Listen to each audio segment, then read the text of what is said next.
my view, I mean, the infrastructure deal that Biden and the Democrats, as of now, is one of the only things they could really cite. To me, it's privatizations on steroids. It's really only $500 billion in new money. Experts have said we need trillions of dollars to meet our crumbling infrastructure.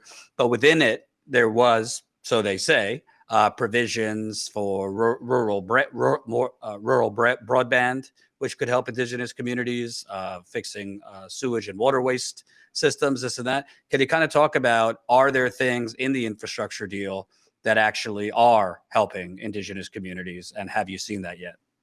Yeah, I mean, even before that in the CARES Act, just to go back to the COVID-19, it was like providing funding for, it was creating jobs on the reservation where there hadn't been jobs. Like, I spoke about the health checkpoint thing, and, you know, it may be creating like 100 jobs, but that's huge. And it also shows that it's not, people are unemployed because they don't want to work, right?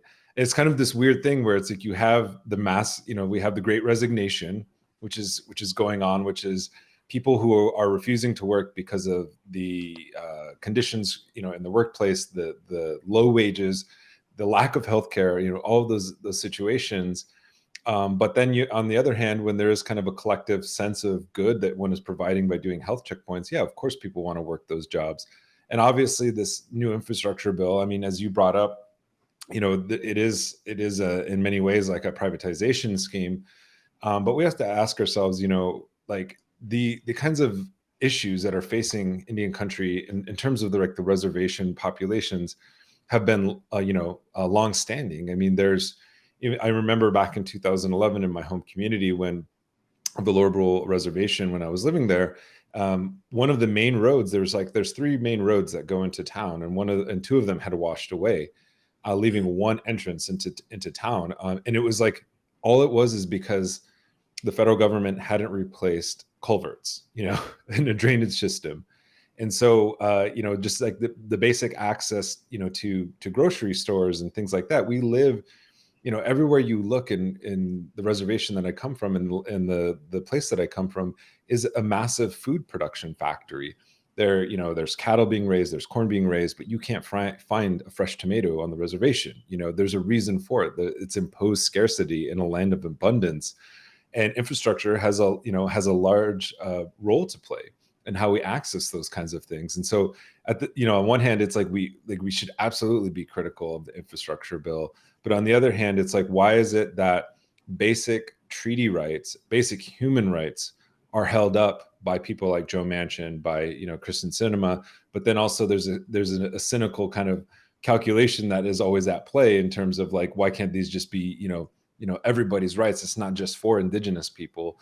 Everybody needs housing. Everybody needs healthcare. Everybody needs roads and clean water, or broadband internet service. Yeah. And, Biden, he didn't really run per se on any policies. I mean, maybe a $15 minimum wage, which he abandoned in 5 minutes. But he ran on restoring the soul of the nation. Well, I'm not indigenous, but I was at Standing Rock for many months on the ground covering that. And as a non-indigenous person, that was a rude awakening for me to see what the soul of the nation really is. And that is murder, kidnapping, genocide, rape. And basically, after all that, never atoning for it and making indigenous people basically beg for their land, beg for rights, and things like that. So to me, of all the broken promises of the Biden administration, in fairness, he's been dealing with a pandemic, but of all the broken promises, he did say a whole lot of things about, indigenous rights, about pipelines.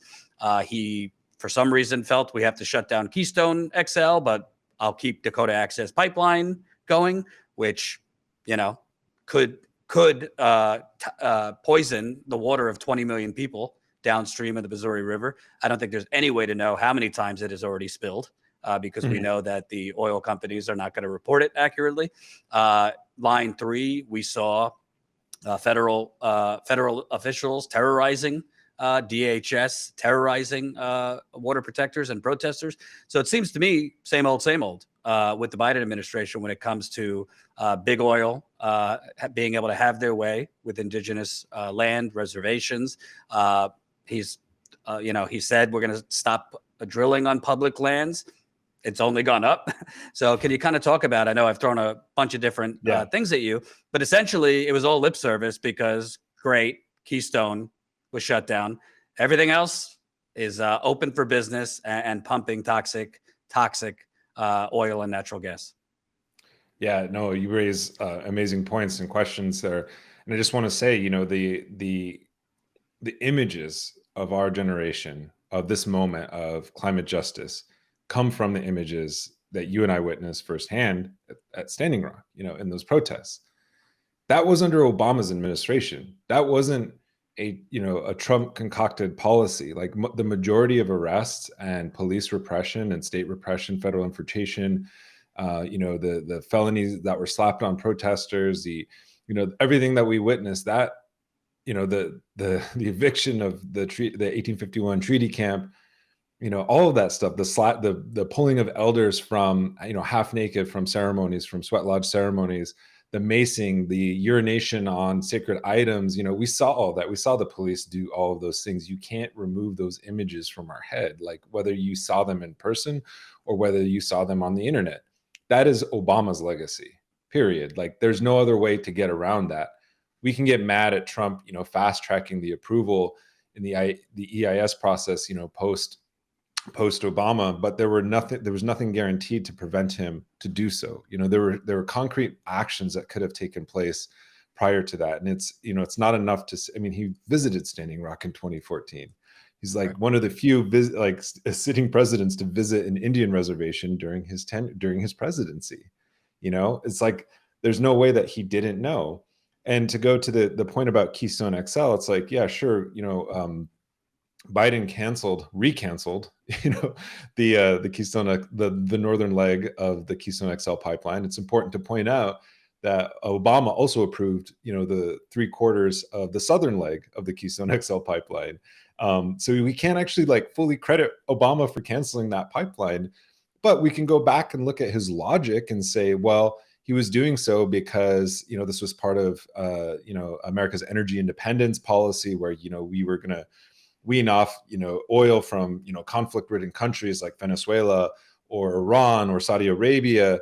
And also you see this kind of amplification of a sanctions regime that he imposes on Iran and Venezuela at the same time that they're building these, domestic pipeline infrastructure, which includes the Keystone XL pipeline, as well as the Dakota Access pipeline. So he's using, sort of these geopolitical maneuvers against what he sees as, enemies of the United States, and developing, domestic oil infrastructure while using that justification to say, well, the Keystone XL, the northern leg of the Keystone XL pipeline, because it crosses an international border, it falls outside of our domestic energy strategy. And so we're going to cancel that. And it's kind of like throwing, a peace, a peace offering to climate activists. And so when Biden comes into, office, that's, he's just reinstating Obama era policy. But at the same time, and, it's almost like deja vu. It's almost like, forgive the analogy, but it's like Groundhog's Day with, Bill Murray, where it's like, yep. We are Bill Murray and we're waking up, but it's the same day, so under Biden's administration, a similar situation has unfolded with the Line 3 pipeline, except that, okay, we have the images of the water protectors. We have, I was there, I saw it. It was, quite horrific and also quite surreal because you had Minnesota was having a historic drought, once in a lifetime drought. There were forest fires that were, darkening the skies, the moon, the sun was red. You had to wear a mask, not because of just COVID-19, but because the air was so toxic from all of the, the wildfires that were blown down from Canada, obviously, amplified and intensified because of climate change. And then you have this pipeline, this dirty, tar sands pipeline that is equivalent to over 400 or 350 coal-fired power plants, which is expected to emit carbon, that is double the amount that the entire state of Minnesota emits in a single year. And so then you have at the same time Biden saying, declaring a code red, on climate because of the wildfires, the out of control wildfires in the West. So there's this complete disconnect in the reality of what's happening. But at the same time, you have indigenous activists, you have water protectors who are getting brutalized by the police, by police who are literally collecting a paycheck from an escrow account that is being, funded by Enbridge, the Canadian Yep. pipeline company that's building Line 3. And so, okay, yeah, we canceled, Keystone XL pipeline because it was going to it was part of the Obama era legacy and promise that, Biden wanted to uphold. But in reality, Line 3 is just a reroute because it's taking the same tar sands and transporting it, to this in the same direction down to the Gulf of Mexico for refinement. And on top of that, we also have, a form of identity politics that has, superseded even the Obama administration, if you can imagine this. I mean, here in the state of Minnesota, the lieutenant governor, Peggy Flanagan, is from, the White Earth Reservation, which is directly impacted by Line 3. Above her, you have, the acting secretary of the Army Corps of Engineers, Jamie Pinkham, who is a Nez Perce, and a member of the Nez Perce Nation. And then above him, you have, or next to him, I should say, you have somebody like Deb Haaland, who actually began her political career, her elected political career in office while she was in the camps at Standing Rock. And each one of these people holds an incredible amount of power and sway over the future of an oil pipeline. You have at the federal level, you have the Department of Interior, literally a cabinet level position next to Biden, who has his ear. And then you have the Army Secretary of the Army Corps of Engineers, who can write an email and say, hey, maybe we're going about this project the wrong way. And then you have Peggy Flanagan, who just wrote a Facebook post opposing Line 3. But as far as, any other kind of substantial option we have, we don't really know how she's actually, met the kind of the demands of many of the tribal people who were impacted, but also the citizens of the state that stood up against that pipeline. So there's all these large questions. We have brown faces in high places, but what has fundamentally changed?